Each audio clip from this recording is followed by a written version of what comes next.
Ah, vous êtes là, vous? Aujourd'hui, 50 mois après ma dernière vidéo, je voulais parler d'un nouveau sujet que j'ai jamais abordé, mon affection envers le MCU. J'ai envie de retransmettre mon amour de cet univers, et même toi derrière ton écran, tu pourras dire. Waouh, cette vidéo est bougrement bien faite. Pour ça, on va suivre un plan qui est très simple, mon cher et tendre ami le QQOQCP. Oh, ok, quelque chose comme ça, quoi. Quoi, qui, où, quand, comment, combien, pourquoi. Le Marvel Cinematic Universe, c'est 22 films formant une suite logique avec des liens entre elles. On y retrouve dedans pas mal de super-héros de chez Marvel comme Iron Man, Thor, Spider-Man, Hulk, Six-Pack. Non.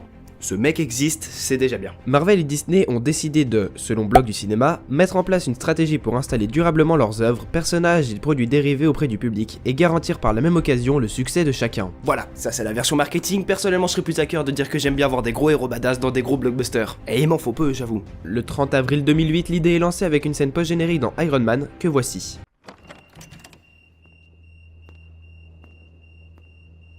Jarvis ? Bienvenue chez vous, monsieur. Je suis Iron Man. Vous vous prenez pour le seul super-héros du monde. Monsieur Stark, vous faites maintenant partie d'un plus grand univers, même si vous ne le savez pas encore. Putain, vous êtes qui, vous? Nick Fury, directeur du SHIELD. Ah. Je viens vous parler des Vengeurs et du projet Initiative. Waouh, 30 secondes de film et ça spoil déjà. Alors, pourquoi cette scène est hyper intéressante? Premièrement parce que si vous suivez la chronologie, vous savez que Captain Marvel et Nick Fury se sont rencontrés bien avant cette scène. Pour ceux qui auraient pas vu le film de cette héroïne, je résume rapidement. C'est une humaine qui voyage plus ou moins dans l'espace dans les années 90, tout ça pour kicker des culs et qui a des pouvoirs extrêmement balèzes. On la voit souvent à côté de Nick Fury qui est là pour l'aider à mener sa quête. Le film est sorti en 2019, soit 11 ans après le premier Iron Man. Alors quand Nick Fury dit « Monsieur Stark, vous faites partie d'un plus grand univers, même si vous ne le savez pas encore », tu comprends que les scénaristes de chez Marvel, c'est pas des débutants. Et quand il dit vous vous prenez pour le seul héros du monde, on peut croire qu'il fait une allusion à Captain America, né pendant la Seconde Guerre mondiale. Voilà, 30 secondes de film et le ton est donné. Si tu veux voir comment Thanos se fait laver le cul, tu peux, mais si tu veux réfléchir un peu plus, t'attacher réellement au personnage et comprendre le MCU, tu peux aussi. Toutes les bonnes choses ont une fin, et 11 ans après, il est temps que cette chronologie se termine, et donc la fin est annoncée le 3 juillet 2019, avec la sortie du film Spider-Man Away From Home, film pas encore sorti mais qui restera super intéressant en vue des circonstances de Endgame. Est-ce que ce sera la fin définitive? Non! Pourquoi? Pour ça, bien sûr! Plus sérieusement, évidemment que Marvel se fait les couilles en or avec ses films, mais surtout, laissez-moi vous expliquer quelque chose, le multiverse. Alors, pour les non-initiés, on va faire quelque chose de simple. Imaginez-vous des lignes qu'on va faire de différentes couleurs pour bien les différencier. La ligne rouge représente le monde actuel, la Terre A, où les super-héros n'existent que dans les comics. Maintenant, plus dur, la ligne verte représente la Terre B, où effectivement les super-héros de chez Marvel existent bel et bien comme au cinéma. Je précise bien comme au cinéma pour les puristes. Spider-Man est bien au lycée, la veuve Noire meurt, etc., etc. La ligne jaune, elle, représente la Terre C, où les héros sont des Lego par exemple, comme dans les jeux exactement, et donc l'histoire diffère encore. La ligne verte, pour finir, représente la Terre D avec une histoire alternative, du genre les Avengers se détestent et veulent s'entretuer pour être le roi du monde. Bon, imaginez maintenant qu'il n'y a pas 4 lignes mais des milliers potentiels qui n'ont absolument aucun lien entre elles. Et bah ça, c'est le multivers. Ce qui signifie que si la Terre là est finie, il reste plein de trucs à faire pour faire perdurer un autre univers alternatif, avec des héros plus ou moins jeunes. C'est pour ça que les Avengers et les X-Men ne se croisent jamais, c'est parce qu'ils ne sont pas sous la même ligne temporelle. Ou alors c'est juste que les films de super-héros ça marche bien et Marvel veut se faire plein de thunes. Alors je me suis cassé le cul à faire une longue explication, mais au final il a raison. Faut pas se le cacher, les films là ça rapporte très bien. Par exemple, voici quelques films avec en rouge le budget du film et en vert les recettes du box-office. Alors, Infinity War a rapporté 2,048 milliards de dollars, Avenger 1,519 milliards et Black Panther 1,347 milliards de dollars. On qualifie souvent la franchise d'être la plus rentable et franchement ça se tient un peu. Petit aparté, mais être comptable chez Marvel ça doit être vraiment très spécifique. En parlant de ça, j'ai dû faire un choix. Est-ce que je vous parle des vrais noms des personnages avec les vrais monteurs et les vrais scénaristes, ou alors mieux vaut parler des personnages fictifs? J'ai fait un léger mix des deux et voici un top 5 de noms à retenir. Stan Lee, un nom à connaître par cœur. Le scénariste et éditeur de beaucoup de comics, c'est le papa des papas, né en 1922 et mort en 2018. Il est passé par beaucoup de phases durant sa carrière, comme l'âge d'or de Marvel dans les années 60, qui ont vu naître Hulk, Thor, X-Men, Avengers et j'en passe, pour mettre la nique à DC Comics. Évidemment, il n'était pas tout seul, mais son nom inspire le respect de beaucoup. Voilà, ça c'est un portrait assez élogieux. Maintenant, si je vous dis que dans les années 75, il ressemblait à ça... Bon, Bruce Banner. Bruce Banner est un personnage hyper important dans le MCU. Pourquoi? Peut-être parce qu'il est capable de se transformer en ça, Hulk mon petit pote. Un rôle bien précis, défoncer des trucs. C'est le seul et unique but de Hulk. Casser, taper, fracasser ce que tu veux. Un corps robuste et solide mais un peu concon.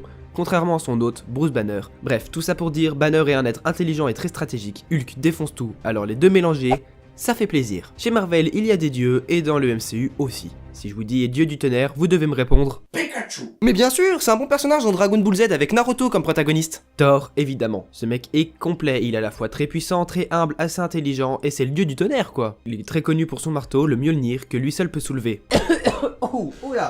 Oula tout. Sauf que dans Thor Ragnarok, Hela, sa sœur et déesse de l'enfer, le lui casse et donc se construit une putain de hache avec l'aide des gardiens de la galaxie pour niquer Thanos, et il gagne.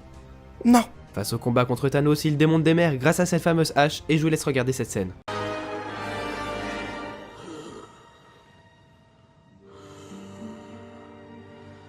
J'aurais dû le faire.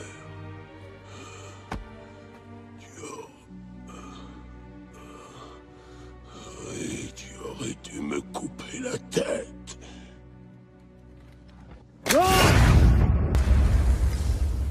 Comment tu as pu? Comment tu as pu? Tu aurais dû me couper la tête, retenez bien cette phrase. Thanos claque des doigts et s'enfuit, la moitié de la population est donc exterminée. Thor a donc perdu. Bon, dans Endgame, effectivement, il lui coupe la tête, mais c'est trop tard parce que les pierres d'infinité ont été détruites, et donc Thor a encore perdu. Et c'est pour ça qu'à la fin il ressemble à ça. Ce mec a une histoire hyper intéressante, des punchlines, du talent, de la puissance, et en plus de ça, il est rigolo. Je l'adore. Maintenant, j'ai dû faire un choix entre deux personnages bien trop importants. Ils se sont même affrontés dans Civil War, Iron Man et Captain America. Je dois choisir un des deux comme, selon moi, le plus important de l'univers.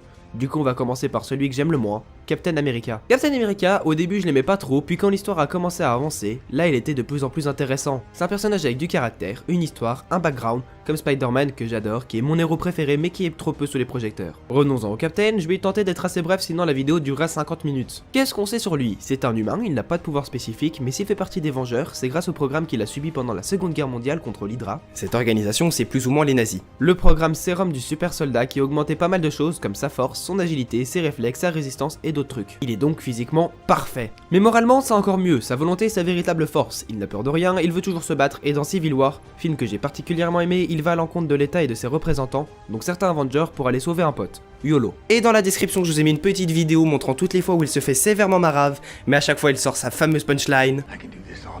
Ah, et je vous avais dit qu'il pouvait soulever le marteau de Thor? Non, parce que dans Endgame, il faisait du jonglage avec, donc Captain America est un être digne. Sacrée ligne à rajouter sur un CV, ça. Et enfin, on va terminer avec le boss, le pionnier, Iron Man. Iron Man est genre parfait partout. Il a intelligent, ce qui lui a permis de créer des armures de plus en plus élaborées, il est stratégique, il sait ce qu'il fait, il manipule les technologies extraterrestres pour s'en faire une armure directement sur son corps, il est riche, parce que ça doit coûter cher tout ça, il est parfait. Mais il crève.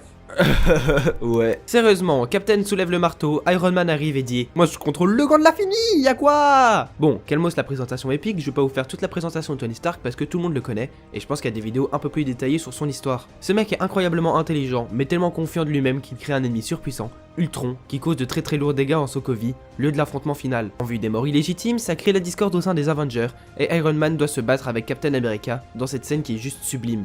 Les deux se battent sans l'envie mais par ego et par idéologie, ils se battent de toute leur force. Bon, Iron Man perd à la fin, mais de base c'était du 2v1. Cette scène est juste sublime. Et on notera aussi que Captain America sortira sa fameuse punchline. Voilà.